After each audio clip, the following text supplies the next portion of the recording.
अस्सलाम वालेकुम। उम्मीद है मेरे सब बहन भाई खैर खैरियत से होंगे। आज मैं इनक्यूबेटर के कंट्रोलर के बारे में बताऊंगा। जो कंट्रोलर है वो बेसिकली आप कैसे ही कंट्रोल करते हैं और कैसे उसका इस्तेमाल करते हैं। ये W1209 है। आपको मैं दूसरा कंट्रोलर भी दिखा दूंगा, उसकी सेटिंग भी दिखा दूंगा। जो भाई थोड़ा महंगा लेना चाहते हैं इससे भी क्वालिटी में, ये भी क्वालिटी वाइज अच्छा है क्योंकि मैंने इस्तेमाल किया है, इसमें किसी किस्म का कोई मसला नहीं आया। वैसे मैं आपको इसकी ना सेटिंग के बारे में बता दूं। आपने बेसिकली जो आपने फॉलो करना है वो जो है ना टेम्परेचर कंट्रोलर को आपने ना टेम्परेचर कंट्रोलर कह रहा हूँ, ये HTC का टेम्परेचर मीटर है। ठीक है, कंट्रोलर ये है कि जो कंट्रोल करता है। फॉलो आपने उसको करना है जो HTC का, या अंदर आपने जो लकड़ी के आते हैं, और लकड़ी में भी ऐसे होंगे कि कुछ होते हैं लकड़ी के जो 5-6 देख के तो उसमें जिसकी एक्यूरेसी अच्छी होगी ना, आपने वो वाला इस्तेमाल करना है।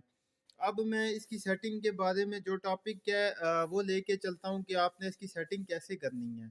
आपने इसको इसके साथ एडजस्ट करना है। कुछ कहती हैं P4 P1 P2 P6, आप उसकी तरफ ना जाएं। आप चाह रहे हैं कि इसकी जो है वो टेम्परेचर जो मीटर है उसमें जो है हमारे पास कम यानी कि टेम्परेचर शो हो रहा है। ठीक है, आप सिंपल इसको ऐसे करें। ठीक है, इसके बाद आप इसको एडजस्ट कर सकते हैं, आप 8-9 पे। ठीक है, 38 तक इसको आप लेके जा सकते हैं। उसके आगे में आपको ये सर्दियों में इनकी जो है वो टेम्परेचर अलग होता है, गर्मियों में अलग होता है। ठीक है, जैसे वो आप देख रहे हैं 37 37.3 है, ये उससे ऊपर जाना शुरू हो जाएगा। तो ये आप इसको अगर लॉन्ग प्रेस करके रखेंगे, आपको इसकी मज़ीद भी मैं सेटिंग बता दूंगा। ये P0 है। P0 में जब इंटर होंगे ना, ये आपके टेम्परेचर के लिए भी इस्तेमाल होता है, ये कूलिंग के लिए भी इस्तेमाल होता है। हमें हीटिंग के लिए चाहिए, इसलिए हमने H इसको सेलेक्ट करना है और इसको छोड़ देना है। ठीक है, अब दूसरे नंबर पे आता है P1। ये P1 बेसिकली क्या है कि आपने ये उसको बताना होता है अपने ब्रूडर को कि कितनी देर बाद ये ऑन हो जाए। बहुत सख्त सर्दी है तो इसको हम बहुत कम रखेंगे। ठीक है, 1 रखेंगे। अगर थोड़ा सा मौसम चेंज है तो उसको 3 पे रखेंगे। सेट हमने जो HTC का या मरकरी का जो मीटर होगा हमने उससे सेट करना है। तो मैंने ये 3 पे सेट किया हुआ। ठीक है, आप अपने हिसाब से इसको सेट कर सकते हैं, और जैसे ही आप इसको छोड़ेंगे ये अपनी सेटिंग पकड़ लेगा।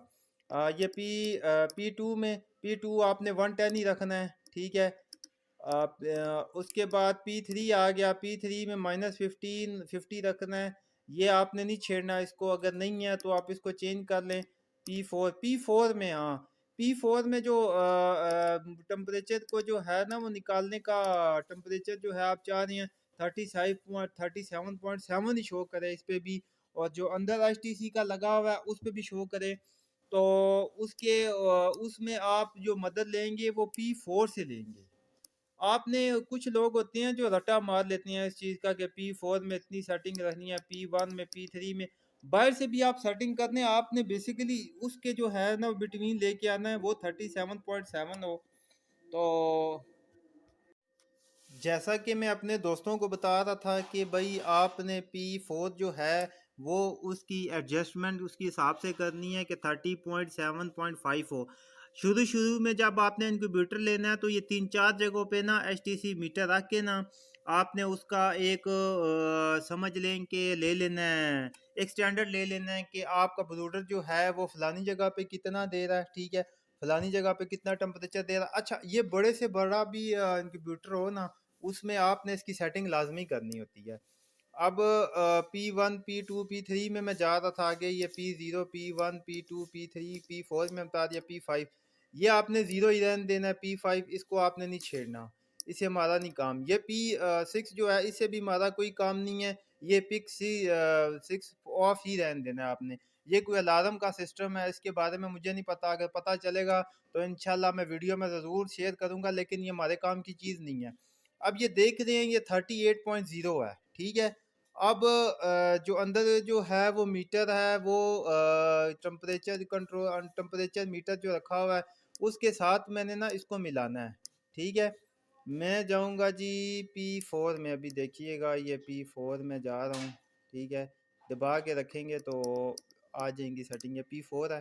ठीक है, मैं चाह रहा हूँ कि इसको कम करूँ ताकि उसके 37.7 आ जाए। तो इसको मैं जो ही क्लिक करूँगा वो सेटिंग पकड़ लेगा। ठीक है, वो देखें इसका अब टेम्परेचर आहिस्ता आहिस्ता बढ़ना शुरू हो जाएगा। नमी आपने 60% रखनी है। अच्छा, ये जो है थर्मोस्टेट, आपने कभी भी इसको अंडों के ऊपर नहीं रखना, आपने फिजा का इसका टेम्परेचर इसको देना है। ये खोल के मैं आपको दिखाता हूँ। ये आपने थर्मोस्टेट टेम्परेचर के ऊपर नहीं रखना, किसी न किसी जगह पे हैंग करके रखना है इसको, ताकि आपको जो एयर का जो है ना वो टेम्परेचर आपको पता चले। ऐसा ना हो कि ये टेम्परेचर उसके ऊपर पड़ा हो, क्योंकि अड्डे का टेम्परेचर और होता है, फिजा का टेम्परेचर और होता है, वो फिर आपको इसके मुताबिक होने नहीं देगा। ये आप STC का मीटर अंदर रख के कोई अच्छा सा या कोई और मरकरी का रख के आप उसमें चेक कर सकते हैं। तो ये मैं बंद कर रहा हूँ क्योंकि ज़्यादा देर में नहीं खोलना। अच्छा, इसका आपको मैं ना आहिस्ता आहिस्ता ना आपको मैं इसका ये भी बता दूंगा कि मेरे पास क्या रिजल्ट आया। माशाल्लाह आज 15 दिन जा रहा है मेरे अंडों का, थोड़े दिनों में हैचिंग शुरू हो जाएगी। आप रिजल्ट देखिएगा। शुरू में मैं जैसे कहता था कि भाई आप मुर्गियां रखिए, उनकी खुराक ये रखें कि आपको हैचेबिलिटी की, सॉरी, फर्टिलिटी की, किसी तरह भी कोई भी फर्टाइलिटी की किसी किस्म का कोई इशू नहीं होगा, सब अंडे फर्टाइल निकलेंगे। अच्छा, नेक्स्ट में मीटर आ जाता हूँ, वो है ये इससे अच्छी क्वालिटी में आता है, ये इससे थोड़ा महंगा है। आप अगर अफोर्ड कर सकते हैं तो ये मेरे पास है जी। इसको आपको इसको ना बड़े आराम से आप इसका टेम्परेचर कंट्रोल बड़ी आसानी से कर सकते हैं। इसके P1 P2 P3 P4 नहीं होता। ठीक है, ये लाइट ब्लिंक करेगी, इसका मतलब ये है कि आपको ये आउट दे रहा है और इस पे ये समझ लें ऑन है। अच्छा, ये जो टेम्परेचर कंट्रोलर है ना, ये W1209 से अच्छी क्वालिटी में कंट्रोलर आता है। ये W3001, ठीक है, HX। ये किसी आप जो भी आप किसी किस्म का भी कंट्रोलर लें, किसी ट्रस्टेड बंदे से लें, किसी अच्छी जगह से लें, ताकि आपको ये अच्छी क्वालिटी में मिले, कॉपी में ना मिले। इस वक्त इसकी जो लाइट ऑन हो रही है, इसका मतलब है ये आउट दे रहा है। जब आप इसको एक दफ़ा प्रेस करेंगे तो आपको बताएगा कि जो वो नीचे वाला है वो आपने कितना सेट किया हुआ है। अब इसको सेट करेंगे तो ये आपको बताएगा ऊपर वाला आपने कितना सेट किया। ऊपर वाले से मुराद ये है कि 37.7 पे ये ऑफ हो जाएगा और 37.5 पे ये ऑन हो जाएगा। तो आपने अगर सेटिंग चेंज करनी है, आप कहते हैं मैं ऊपर वाला सेट करूं, तो इसको एक दफ़ा प्रेस करके एक दफ़ा लॉन्ग प्रेस करना है, तो आप इसको चेंज कर सकते हैं। मैं चाह रहा हूँ कि मैं 40 पे इसको सेट करना चाह रहा हूँ। ये 40 पे सेट हो गया है। ठीक है, अब मैं नीचे करना चाह रहा हूँ 35 पे जो है ना मैं सेट करना चाह रहा हूँ। एक दफ़ा प्रेस करके ना इसको लॉन्ग प्रेस करेंगे, लॉन्ग प्रेस करेंगे, ये 35 पे आ जाएगी। आप देखिएगा ये आ गया जी 35 पे। ठीक है, अब इस तरह ये मतलब आउट इसकी ऑन होनी शुरू होगी है। जैसे ये जाएगा ना 40 पे तो ये ऑफ हो जाएगा। ठीक है, और जब ये नीचे आएगा 35 पे ये ऑन हो जाएगा। तो मेरे साथ बने रहिए। ठीक है, ये बेसिकली जो आने वाली वीडियोस है ना उनमें मैं ये बना रहा हूँ। सॉरी, मैं इसको बंद कर देता हूँ क्योंकि ये नंगी तारें हैं ना। ठीक है, इसके ऊपर मैंने टेपिंग नहीं की हुई तो कहीं शार्ट ना हो जाए। ये शार्ट होगा, ये बिजली का अपना खास तौर पे ध्यान करना है। जो भी नेक्स्ट वीडियो आ रही है ये देखें, मेरे पास ये पिंजरा पड़ा हुआ है। ठीक है, पिंजरे में मैंने कार्टन से बनाया हुआ है ब्रूडर, चूज़ों के लिए ब्रूडर। एक जो है वो 70 वाट का सामिक का यहाँ पे लगाऊंगा, एक यहाँ पे लगाऊंगा।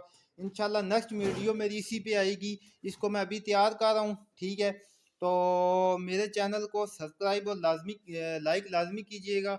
मैं जो भी जिस किस्म की भी इस चैनल में इंफॉर्मेशन देता हूँ वो क्यों इसलिए देता हूँ ताकि सस्ते से सस्ते घर के अंदर चीज़ें जो इस्तेमाल हो रही हैं उन्हीं से आप जो है अपना इनक्यूबेटर तैयार करें, अपना ब्रूडर तैयार करें। और इस फील्ड के ऊपर आप शुरू में बहुत ज़्यादा खर्च ना करें कि बाद में आप कहें कि हमारे पास आमदन नहीं है।